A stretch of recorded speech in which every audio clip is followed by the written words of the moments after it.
you had also mentioned to me during our process of working together that there was other new products that potentially Hydrofin could put in place. Do you have any updates on new product development and where that stands for Hydrofin? Yeah, yeah, for sure. And I tell you, I'm super excited about this new product that we've got. In a nutshell, what it is, it's a hydrofoil that attaches to the skeg of the motor.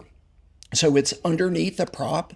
And what it's going to do is it's really going to help control bow lift, right? So when you trim up your motor, there's a foil underneath the prop that's flying through the water.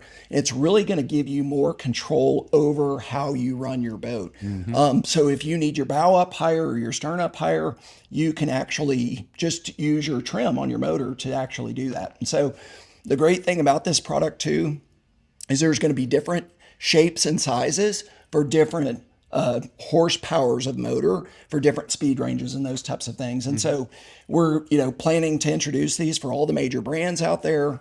It's going to take us a little bit of time Right. naturally to get through that process, Yes. but launching this year. And so really, really excited because that's a worldwide market, right? That's Right. any outboard motor, any inboard outboard motor, we're going to have a solution for that. Yeah, there's 20 million Yeah, outboard motors across the world. it's So huge.